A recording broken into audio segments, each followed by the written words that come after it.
सोन्याच्या पावलांनी गृहप्रवेश करायला उभी आहे दारात. काही जळक्या नजरांना ठेचून दिगंबररावांचं नाव घेते.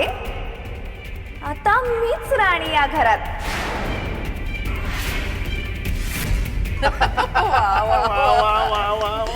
आता माझा दिगू पण घेईल हा उखाणा. दिगू घे बरं. अहो, तुम्ही ही संधी सोडू नका. बरं बरं. ओठांवर खोटं हसू, मनात कपटाची गाठ. ओठांवर खोटं हसू, मनात कपटाची गाठ. अशा माणसांना दाखवावीच बाहेरची वाट. माणिकशी लग्न करून मी सुरू करतोय संसाराचा नवीन थाट. वा वा वा, छान छान छान. बाळे, आता हे माप ओलांडून आत ये. आणि आत आल्यावर दोघांनी गुरु झिंगरोबा आणि बाबाजी महाराजांचा आशीर्वाद घ्या. उत्तम संसारी जीवनासाठी प्रार्थना करा. हा, या.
अरे वहिनींच्या आधी पाया पडा.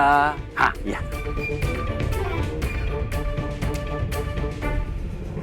सासूबाई, अगो बाई.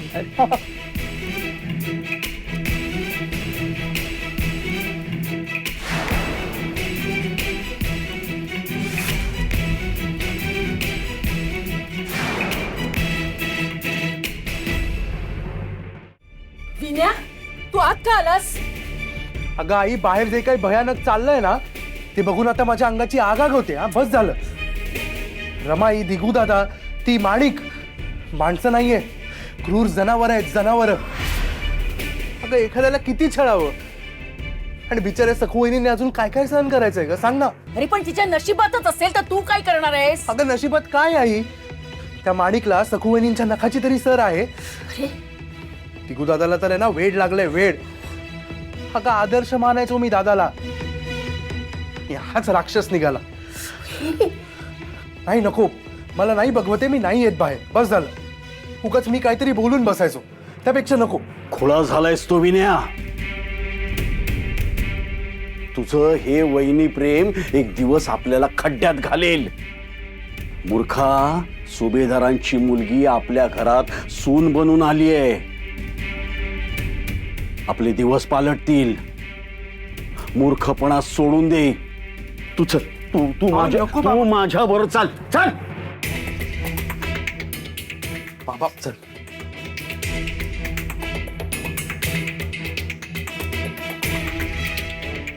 अगं ए मंदबुद्धी, नुसती उभी काय आहेस? प्रत्येक गोष्ट तुला सांगावी लागते. अगं नव्या नवरीची ओटी भर. शिबाई, सासूबाई, मला या कुळबुडवीच्या हातून ओटी नाही भरून घ्यायची. अहो, आमचा सोन्यासारखा संसार आता कुठे सुरू होणार आहे. आणि ही सखू, हिचं दुःख, दुर्दैव आणि हिचं नशीब माझ्या ओटीत टाकायची. नाही नाही, मी नाही हिच्याकडून ओटी भरून घेणार.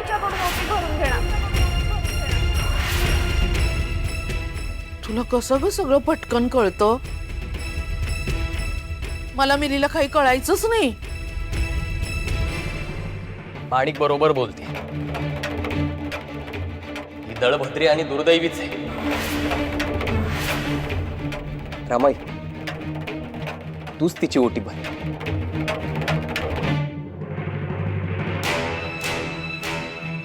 अहो, मी एका सवाष्णीची ओटी भरताना तिचं वाईट कसं चिंतेन? तुम्ही ओळखत नाही का मला? माझे हे संस्कार नाहीत. गप्पा बस, एकदम गप्पा. हे संस्कार बिंस्काराचं तू नाही बोलायचं. हे तुझ्या तोंडी शोभत नाही. आणि ही काय संस्कारांचं बोलते? येऊन खोटं नाव घेऊन राहिली, हे हिचे संस्कार. तेच ना, धोका द्यायचा, खोटं बोलायचं, निरापराध्याचा जीव घ्यायचा, हेच संस्कार केलेत ना तिच्यावर. हे बघ सखू, तू तुझ्या पायरीप्रमाणे वागायचं आणि बोलायचं, कळलं? बघ जरा माझ्या बायकोला, माणिकला किती घामाला येते. चल वारा घाल, वारा घाल. माणिक, सावकार,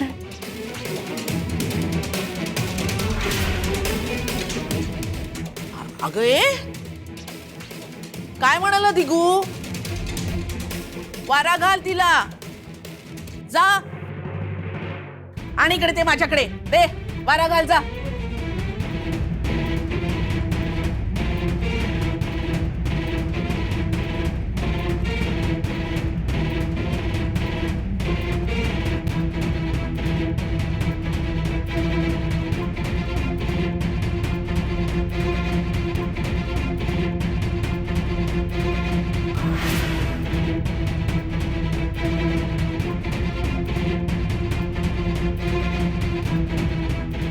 पाया पडते हा सासूबाई. असू दे असू दे.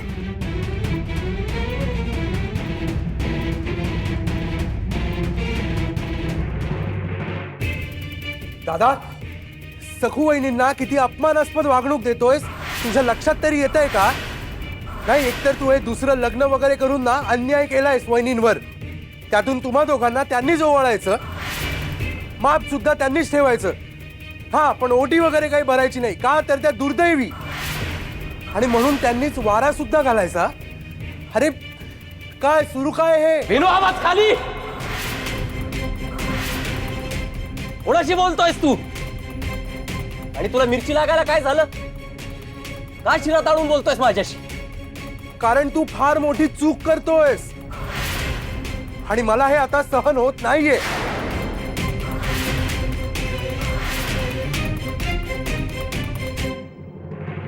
भाऊजी, तुम्ही कशाला बोलताय? नका ना बोलू. विनया, तू गप्प बैस. हो बाबा, सगळे गप्प बसून काय होणार आहे? कोणाला तरी काही बोलायला नको. आणि वहिनी, अजून किती काय सगळे तुमच्या सहनशक्तीचा फायदा घेणार आहेत? हो, ही आहे कोणी माणिक? आणि दादा, सखू वहिनींना तू हिला वारा घालायला सांगू तरी कसं शकतोस? विनया, मी तुझं मुस्काट फोडेन. बाबा, जे चूक आहे ना ते चूक आहे आणि मी बोलणार. तुमच्यासारखं लाचारीने सरपटत जगायला मला जमणार नाहीये. म्हणून तू मला प्रश्न विचारशील? माझ्या चुका काढशील तू? का नाही दादा, का नाही? अरे भाऊ आहे मी तुझा, प्रेम करतो तुझ्यावर, हक्क आहे माझा. आणि म्हणून म्हणतोय, सखू वहिनी घरात मानानं थोरल्या आहेत, निव्वळ तुझ्यासाठी त्या काही करायला, अरे स्वतःचा झालेला अपमान सुद्धा पचवायला तयार असतात. आणि म्हणून तू अजून वाईट वागणूक देणार आहेस का त्यांना? विनू भाऊजी, अहो ज्याला त्याला त्याच्या लायकीप्रमाणे मानपान मिळतो. हिची लायकीच काय? आणि माझं लग्न सावकारांशी झालंय. मी या घरची सून नाही का? तू आणि सून, अगं बळजबरीने मानगुटीवर बसून अट्टाहासाने झालेली सून आहेस तू. आणि आम्हाला हे दिसत नाही असं वाटतंय का? अगं तू पण स्वतः एक स्त्रीच आहेस ना. मग एखाद्या पतिव्रतेचा संसार ओरबाडून घेऊन, तिचे अधिकार ओढून घेऊन तू सून झालीस, हे विसरू नकोस. बाद झालं विनू, मूर्खासारखं बोलणं बंद कर. तुझी जीभ फार लांब होत चालली आहे. ग रमाई, मला नाईलाजाने बोलावं लागतंय. तुम्ही सगळे एखाद्या जनावरावर सुद्धा होत नाहीत ना, एवढे अत्याचार करतायत सखू वहिनीवर. तुम्ही मुस्काटदाबी करता, येता जाता अपमान करता आणि वर सेवा सुद्धा करून घेता. अगं अमानवी नाहीये का हे? आणि ही माणिक असं कसं वागू शकते वहिनींसोबत? नाही, मी नाही ओळखत माणिकला वगैरे. सखू वहिनी याच दिगू दादाच्या धर्मपत्नी आहेत आणि त्यांचा पाण उतारा व्हायला नको.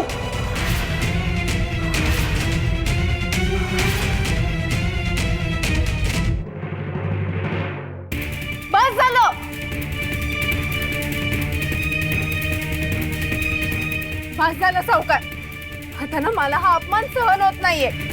माझं या घरात येणं जर का कोणाला खूपच असेल ना, तर मला इथे राहायचंच नाही.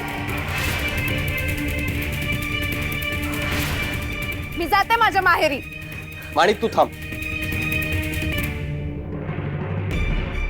विनू तू आधी माणिकची क्षमा माग.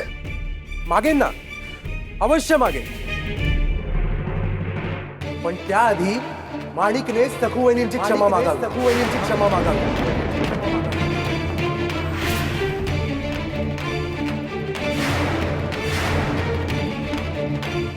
सखू वहिनी या घरातल्या गृहलक्ष्मी आहेत.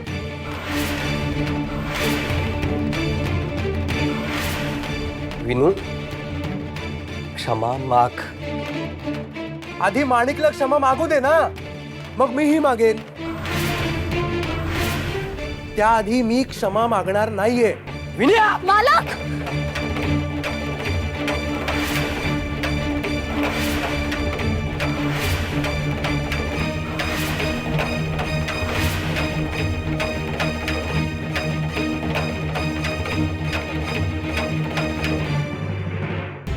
मालक, मी हात जोडते.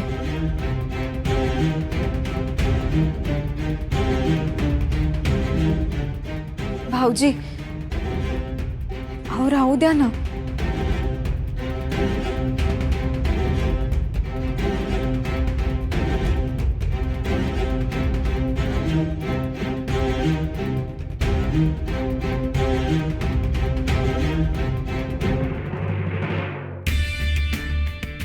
तुम्ही सगळ्यांनी शांत व्हा. आज खूप आनंदाचा दिवस आहे. त्या विनूकडे नका लक्ष देऊ. ही अवदसा सखू घरात आली ना, तेव्हापासून त्याचं डोकं फिरलंय. होईल तो शांत. पण जाऊ बाई, अहो नव्या जोडप्यासाठी छान गोडाचा बेत करा. माझ्या सुनेचं अगदी जंगी स्वागत करूया आपण. जा जा जा, बघत काय उभ्या राहिलात, जा. काय ग,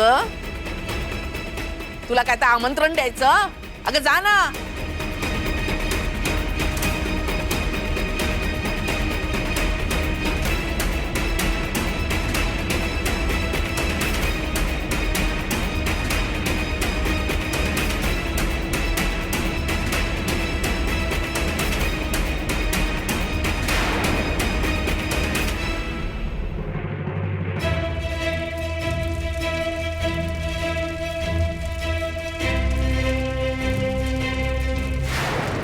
सखू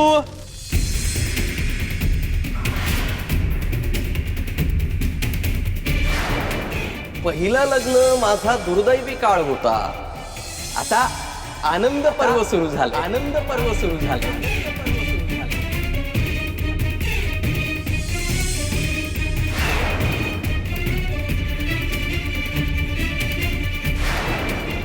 ओठांवर खोटं हसू, मनात कपटाची गाठ. अशा माणसांना दाखवावीच बाहेरची वाट. माणिकशी लग्न करून मी सुरू करतोय संसाराचा नवीन थाट. संसाराचा नवीन थाट.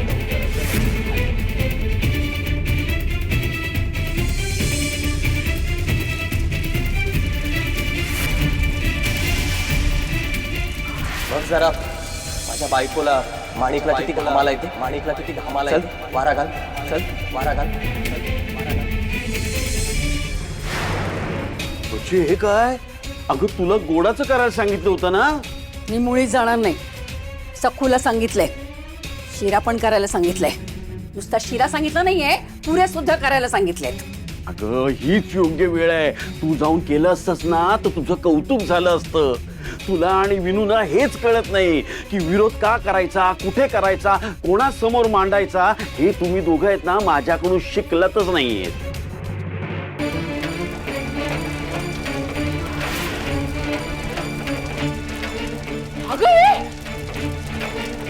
अगं ती उठे, बाजूला हो.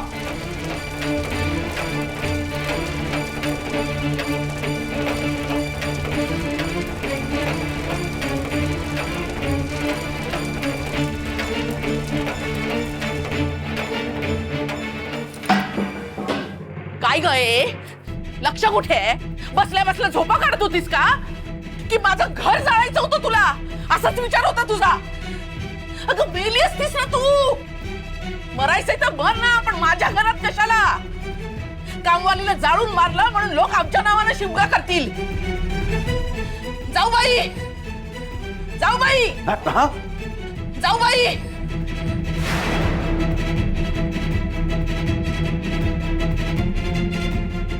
मी हेच म्हणत होतो, कुणी बोलायला आपण संधीच का द्यायची? हं.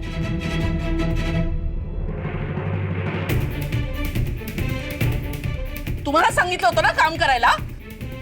सगळं हिच्या अंगावर टाकून निघून गेलात. एरवी सगळं तुम्हीच करता ना. आज काहीतरी विशेष आहे म्हटल्यावर गाल फुगून बाजूला बसलात. सखू, अगं ए सखू. अगं हे तुझ्या कानाची भोकं पण बुजलीत का? ऐकायला येत नाही? माणिक हाका मारते ना तुला. अगं जा ना मग. अगं जा जा.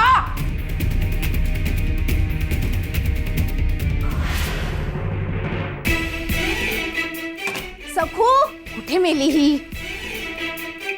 अगं ऐकतेस का सखू? काय ग, किती हाका मारायच्या तुला?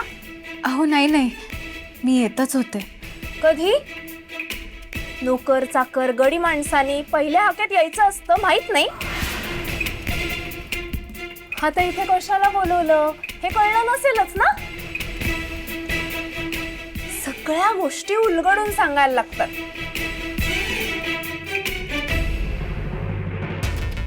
काय ग, अशी माझ्या चेहऱ्याकडे टक लावून काय बघतेस? नजर लावशील. आता आहेच म्हणा मी एवढी सुंदर, म्हणून तर सावकारांनी माझ्याशी लग्न केलंय ना.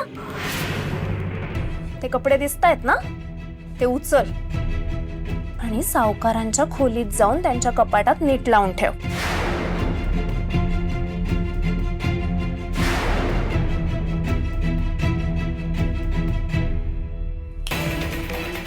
काय ग, आता काय कपड्यांशी संवाद साधणार आहेस?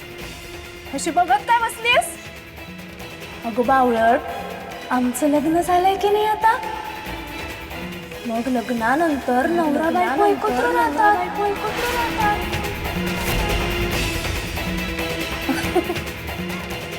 तुला कसला अनुभव असणार म्हणा. राहतात नवरा बायको लग्नानंतर एकत्र राहतात. आता का राहतात याची उकल करून सांगू की काय? जाऊ बाई, इथे पटापट आवरा सगळं. मला नाही थांबता येणार इथे. माणिक का ओरडत होती ते बघावं लागेल. सकू तिचं डोकं फिरलंय. तिथे जाऊन आणखी काहीतरी घोळ घालायची बघते. आणि हा, माझी पाठ फिरल्यावर लगेच खोलीत जाऊन बसू नका. आलेच.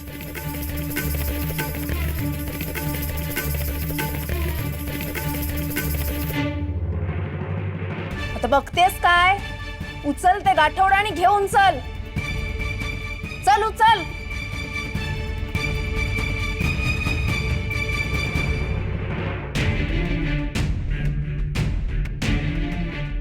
कपडे? सासूबाई, अहो आता मी सावकारांच्या खोलीत राहणार ना. खरंय माणिक तुझं, पण लग्नाच्याच दिवशी कुणी जात नाही. त्यासाठी की नाही तुला 4-5 दिवस थांबावं लागेल. अगं म्हणजे काय आहे की लग्नानंतर काही सोपस्कार असतात, काही कुळाचार असतात आणि मुख्य म्हणजे देवीचा गोंधळ असतो. आपल्या देवीचे आशीर्वाद घेऊन मगच नव्या जोडप्यानं नव्या संसाराची सुरुवात करायची. समजतंय? अगं ये तंद्रट, तंद्री लावून असं बघत बसू नकोस. ठेवते कपडे आणि चल पाट पाणी घे. नव्या जोडप्याचं अजून जेवण व्हायचंय. चल.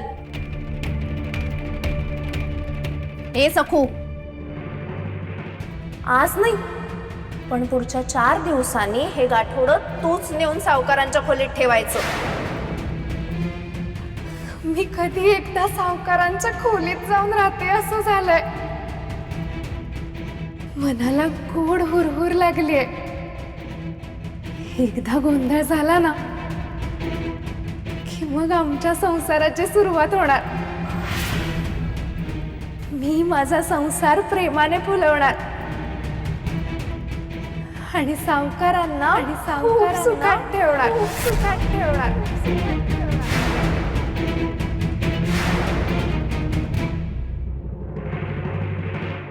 सूड तर घेतलाय, पण तो सखूला बोलून दाखवल्याशिवाय पूर्ण होणार नाही. पानं वाढली आहेत, चला. थांब थांब, जाऊ नकोस. ये आत ये.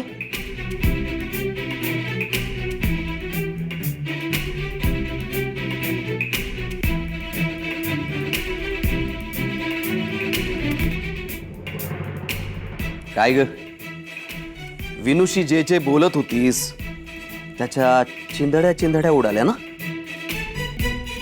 आता काय ऐकलं, कधी ऐकलं, माझा गैरसमज झालाय यापैकी काहीच बोलू नकोस. महत्वाचं हे आहे की तू जे जे म्हणत होतीस त्या प्रत्येक शब्दाचं उत्तर मी माझ्या कृतीतून दिलंय. आणि जर तुला कळत नसेल तर ते शब्दात सुद्धा सांगतो. मी काही रागीटपणाचा, तिरस्काराचा मुखवटा लावलेला नाहीये. तो माझ्या मनातला आतला विकार आहे. त्यांनी हा जो त्यांच्या चेहऱ्यावर मुखवटा चढवलाय ना, तो अगदी खोटा आहे. मी तुझ्याशी सातत्याने चांगला वागत राहिलो, सगळ्याच्या विरोधात जाऊन तुझ्या पाठीशी उभा राहिलो, पण आता माझा मूळ स्वभाव बदललाय. आता मी कणखर झालोय. दुधाने पोळला गेलोय तेव्हा ताक सुद्धा फुंकून पिणार. मुळातच माझे अहो खूप प्रेमळ, विचारी आणि हळव्या मनाचे येतो. त्यांच्या मनात माझ्याबद्दल माया आणि आपुलकी असणार ह्याची मला खात्री आहे. आणि तू म्हणतेस तशी माझ्या मनावर काजळी धरलेली नाहीये. उलट मला स्पष्ट दिसायला लागलंय. मी आयुष्यात इतका धोका खाल्लाय की आता खरेपणावरचा विश्वासच उडालाय माझा. जर राहुलच्या मनात माझ्याबद्दल राग आणि द्वेष असता तर ते सखू हौसेला आले नसते का? पण अहो जात नाही. हो, मी सखू हौसेला जात नाही, बरोबर आहे. कारण इतरांसाठी ते सखूला वर्षातनं एकदा जाळतात, पण माझ्या मनातली, विचारातली ती धूर्त, कपटी, खोटारडी सखू मी रोज अनेक वेळा जाळतो.